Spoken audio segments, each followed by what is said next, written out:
Assertion and reason based questions. बच्चों आप जानते हो कि आप कितनी भी प्रैक्टिस कर लो, ये वो क्वेश्चंस हैं जो आपके एमसीक्यूज में क्वेश्चन नंबर 19 एंड 20 के फॉर्म में आएंगे और आपने ऐसे इन क्वेश्चंस को कभी नहीं पढ़ा होगा। और ये वो क्वेश्चंस हैं जो कि लिटरली बच्चों को परेशान कर रहे हैं। हर एक बच्चा सोचता है यार ये कहाँ से प्रिपेयर करें। तो बच्चों एजर्शन रीजन क्वेश्चन का पर्पस समझिए और हम आपको बता रहे हैं एक ऐसा हैक जिससे अगर आप इन क्वेश्चंस को सॉल्व करोगे ना, भले ही आपने ये क्वेश्चन पहले नहीं किया होगा, भले ही न्यू क्वेश्चन आए, भले ही न्यू टॉपिक से आए, you will definitely crack this question.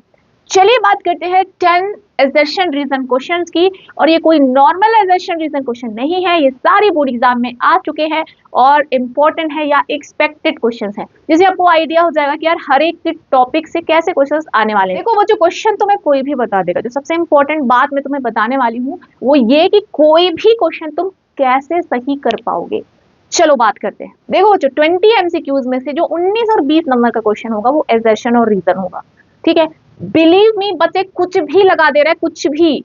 जब मैंने स्टूडेंट्स के पेपर चेक किए तो पता चला कि बच्चे कुछ भी टिक मार रहे हैं क्योंकि वो उन्हें रीड ही नहीं कर रहे हैं। तो चलिए बच्चों बिना टाइम गंवाए देखते हैं कि कैसे आप इन क्वेश्चंस को सही कर सकते हो। सबसे पहली बात, ये एजर्शन रीजन होता क्या है बच्चों? ये दो स्टेटमेंट होते हैं। अगर मैं मैथ्स की बात करूं तो ये मैथमेटिकल स्टेटमेंट होंगे, इंग्लिश की बात करूं तो इंग्लिश रिलेटेड स्टेटमेंट होंगे, एसएसटी की बात करूं तो एसएसटी रिलेटेड स्टेटमेंट होंगी। ठीक है, कोई दो स्टेटमेंट होंगे। अब कोई भी स्टेटमेंट या तो सही हो सकता है या तो गलत हो सकता है। वैसे ही ये जो एजर्शन है जिसे हम लोग शॉर्ट में ए कहेंगे, या तो वो सही हो सकता है या तो वो गलत हो सकता है। ये रीजन भी एक स्टेटमेंट है, या तो ये सही हो सकता है या तो ये गलत होगा। और इन दोनों स्टेटमेंट के साथ साथ तुम्हें 4 ऑप्शन दिए रहेंगे। ये 4 ऑप्शन हर एक क्वेश्चन में सेम रहेंगे। क्या रहेगा पहला ऑप्शन? पहला ऑप्शन रहेगा assertion is true and reason is true, दोनों सही है। और जो रीजन है वो एक्सप्लेन करता है, रीजन है इसका, इस एजर्शन का करेक्ट एक्सप्लेनेशन है, मतलब इस रीजन के समझाता है, ये समझाता है कि भाई इस वजह से ये एजर्शन हो रहा है। ये ऑप्शन ए होगा। ऑप्शन बी होगा कि assertion is true, reason is true, but reason is not the correct explanation of assertion. यानी दोनों सही तो है लेकिन रीजन जो है वो वजह नहीं है, रीजन नहीं है, एक्सप्लेनेशन नहीं है एजर्शन का। सी नंबर का ऑप्शन होगा assertion is true but reason is false, and option D होगा assertion is false and reason is true. तो तुम्हें ये ऑप्शन हमेशा मिलेंगे किसी भी सब्जेक्ट का आप एजर्शन रीजन सॉल्व कर रहे हो उसमें। तुम्हें सबसे पहले क्या करना है बच्चों? सबसे पहले तुम्हें करना ये है कि ध्यान से एजर्शन रीजन को रीड करो और सॉल्व करने की कोशिश करो, पता करने की कोशिश करो कि ये दोनों सही हैं या गलत हैं। अगर दोनों में से कोई एक रॉन्ग है तो समझ लो एजर्शन रीजन तुम्हारे लिए बहुत आसान है। क्यों? अगर एजर्शन रॉन्ग है तो ऑप्शन डी तुरंत टिक कर देना। एजर्शन रॉन्ग है तो फिर रीजन तो ट्रू ही होगा ना, दोनों रॉन्ग का तो कोई ऑप्शन ही नहीं होता है। तो तुम्हारा कौन सा ऑप्शन होगा? डी। कब? अगर एजर्शन रॉन्ग है, रीजन सही है तो डी आंसर पे टिक कर देना। नो प्रॉब्लम, कोई प्रॉब्लम ही नहीं है, कोई टेंशन ही नहीं है, नो टेंशन, सीधे आंसर। ठीक है। और अगर एजर्शन तो सही है लेकिन रीजन गलत है तो तुम आग मूंद करके भी बच्चों सी को सीधे टिक मार दो। अगर एजर्शन सही है, रीजन गलत है तो। ठीक है, तो यानी कि अगर एजर्शन रीजन में से कोई एक गलत है तो तुम्हारे लिए क्वेश्चन सही इजी हो जाता है, याद रखिए। बट प्रॉब्लम तब आती है बच्चों जब दोनों सही है। अब दोनों सही है, अब तुम्हारा काम बढ़ गया। अब तुमको ये पता करना है कि रीजन जो है वो एजर्शन का सही एक्सप्लेनेशन है कि नहीं। ठीक है, अब यहाँ तुम्हारा दिमाग और लगेगा, टाइम और लगेगा, क्योंकि वहां तो तुम्हें आंसर मिल गया। तो अब तुम क्या सोचो बच्चों कि क्या इस वजह से, क्या ये जो रीजन है, क्या इस वजह से, या क्या कहीं किसी भी तरीके से जो रीजन है ना, क्या ये किसी भी तरीके से इससे रिलेटेड हो रहा है? अगर ऐसा है तो फिर तुम ए को टिक करना, क्योंकि ए कहता है कि दोनों सही हैं, assertion reason both are true and reason is the correct explanation of the assertion, यही कहता है ना। तो अगर वो उससे रिलेटेड है या उसका रीजन है या उसका एक्सप्लेनेशन है तो ए टिक कर दो। लेकिन तुम्हें अगर लगता है ये दोनों सही तो है लेकिन रीजन कहीं भी उसका एक्सप्लेनेशन नहीं है, वो अलग ही कह रहा है, वो अलग कह रहा है, मतलब दो अलग अलग चीजें कह रहे हैं, अगर ऐसा है तो फिर तुम बिंदास बी पे टिक मारो, यही होगा सही। तो बच्चों ये है वो हैक जिससे कि आप कोई भी क्वेश्चन सॉल्व कर पाओगे एजर्शन रीजन रिलेटेड। ठीक है, चलिए हम लोग करते हैं एक क्वेश्चन। assertion में कहा है कि x cube plus x has only one real zero. assertion में हमें एक स्टेटमेंट दिया है, इसने कहा है कि x क्यूब प्लस एक्स नाम का जो पॉलिनोमियल है वो सिर्फ एक ही जीरो रखता है। तो x क्यूब प्लस एक्स, इसका कितना जीरो है देख लेते हैं।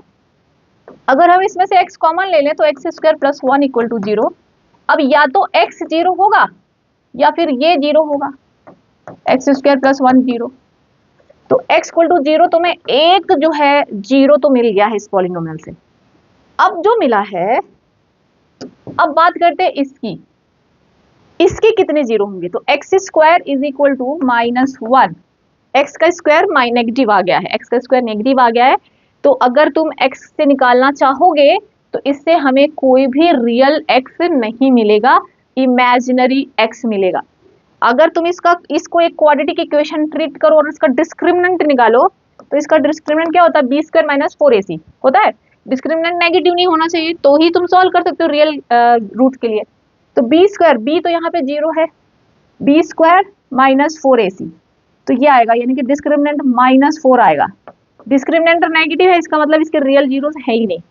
तो जब हम इसके जीरोस निकालते हैं तो सिर्फ एक जीरो मिलता है, वो है जीरो इटसेल्फ, बाकी के जीरो नहीं मिलते हैं, रियल जीरो नहीं मिलते। तो एजर्शन क्या है कि it has only one real zero, तो यानी ये बात सही है। अब बात करते हैं भाई रीजन क्या कहता है। रीजन कह रहा है कि a polynomial of nth degree must have n real zero. ये कह रहा है कि अगर किसी पॉलिनोमियल की डिग्री n है तो उसके n जीरो होंगे क्या रियल। ऐसा नहीं है बच्चों, किसी भी पॉलिनोमियल की डिग्री डिसाइड नहीं करती है उसके कितने रियल जीरोस होंगे। एग्जाम्पल के तौर पे इस पॉलिनोमियल के डिग्री 2 है, लेकिन इस पॉलिनोमियल का एक भी रियल जीरो नहीं है। तो जरूरी नहीं है कि किसी भी पॉलिनोमियल की डिग्री कितनी उतने ही जीरो हो। दिस इज फॉल्स स्टेटमेंट, तो ये फॉल्स है। तो मैंने कहा था कि अगर दोनों में, अगर एजर्शन रीजन में से कोई एक रॉन्ग है तो क्वेश्चन तुम्हारे लिए बहुत आसान हो जाएगा। Reason assertion true reason false, assertion true reason false कहाँ पे होता है, ऑप्शन सी होता है। तो आपका ऑप्शन सी यहाँ पे सही है। तो बच्चों ऐसे सोच समझ के आंसर देना, सीधे टिक मत मार देना। आप डेफिनेटली ऐसे क्वेश्चन को आसानी से सॉल्व कर पाओगे, बस थोड़ा दिमाग लगाना है, ठीक है। यहाँ पे हमें एजर्शन दिया है कि साइन इज 1/3 जबकि एंगल जो है 0 से 90 के बीच में है, तो कॉस ए की वैल्यू 2√2/3 होगी क्या। तो पहले पता लगाते हैं कि एजर्शन सही है कि नहीं। अब इसके लिए इन्होंने यहाँ पे दिया है कि साइन ए की वैल्यू 1/3 है, यानी अगर ए एंगल यहाँ है और साइन की वैल्यू 1/3 है, यानी परपेंडिकुलर अपॉन हाइपोटेनस की वैल्यू 1/3 है, तो हमारा परपेंडिकुलर ये है, यानी ये 1 हो जाएगा।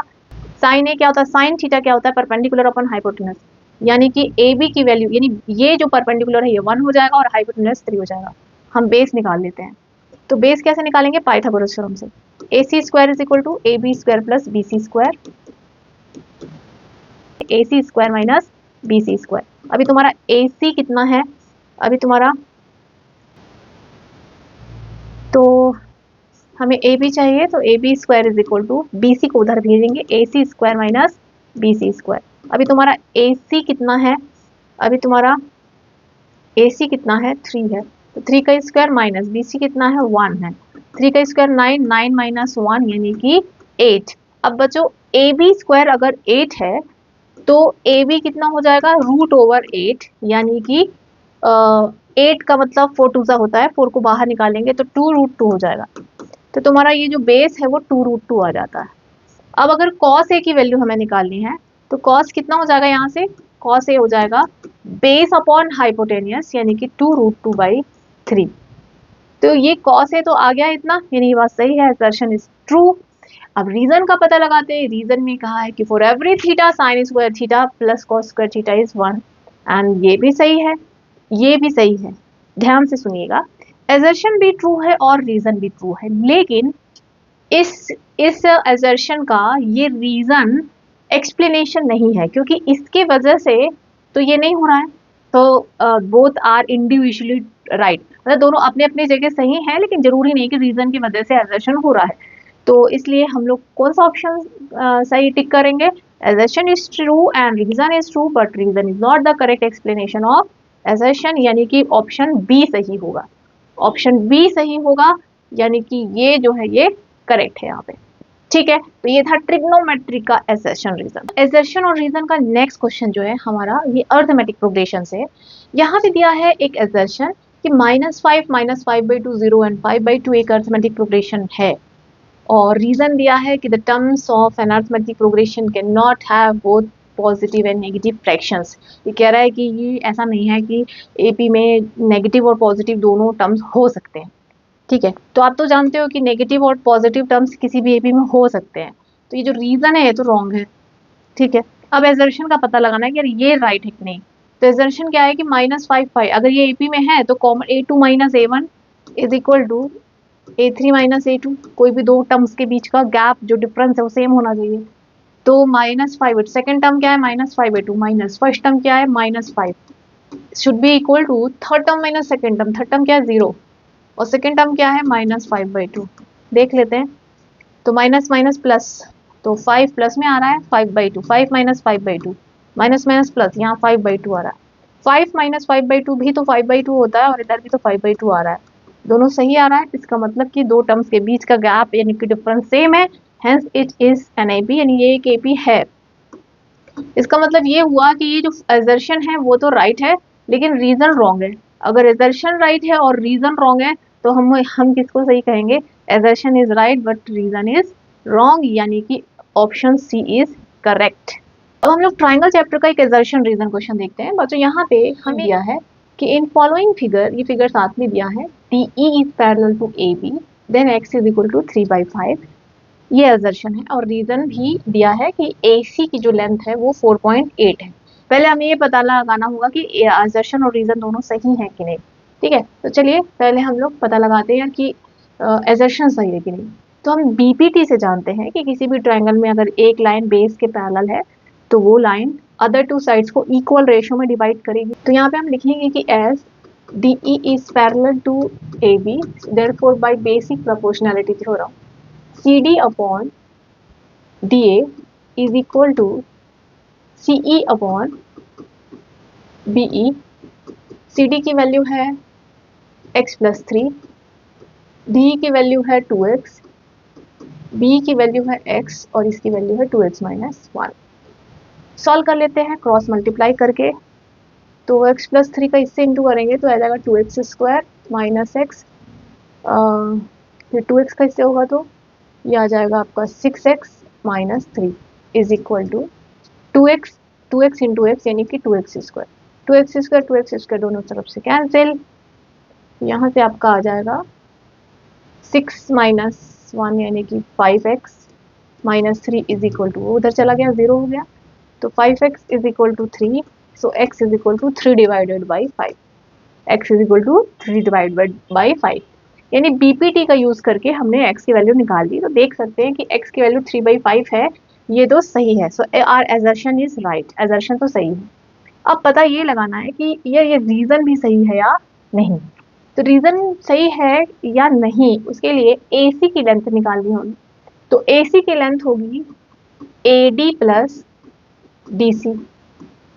AD की वैल्यू क्या है 2x और x कितना आया है 3/5 आया है, और CD की वैल्यू कितनी है x + 3 है, x + 3 है और x कितना है 3/5 है ना ये।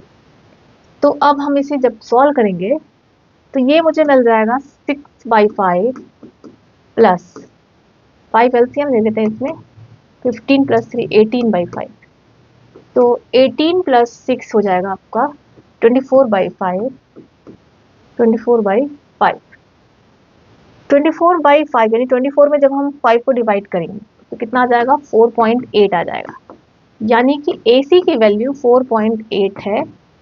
ये बात सही है, AC की वैल्यू 4.8 है, ये सही है, ये रीजन भी सही है। तो हम क्या कहेंगे assertion and reason both are true. अब सवाल ये उठता है कि क्या रीजन जो है वो एजर्शन को एक्सप्लेन करता है। तो अगर इसकी पूरी लेंथ जो है 4.8 नहीं हुई होती तो x की वैल्यू भी 3/5 नहीं होती डेफिनेटली, है ना। तो फिर यानी कि ये रीजन इसको एक्सप्लेन करता है। तो हम लोग क्या लिखेंगे कि assertion and reason both are true, and assertion को एक्सप्लेन करता है रीजन और reason is the correct explanation of assertion यानी कि option A is correct, option A is correct. बच्चों इस तरह से हमें एजर्शन रीजन के बाकी के भी क्वेश्चन करने हैं, क्योंकि बाकी की भी चीजें इंपॉर्टेंट हैं, ध्यान आपको और भी चीजों पे देना होगा, लेकिन ऐसे सॉल्व करना एजर्शन रीजन तो कभी क्वेश्चन नहीं छूटेंगे और गलत तो बिल्कुल भी नहीं होंगे।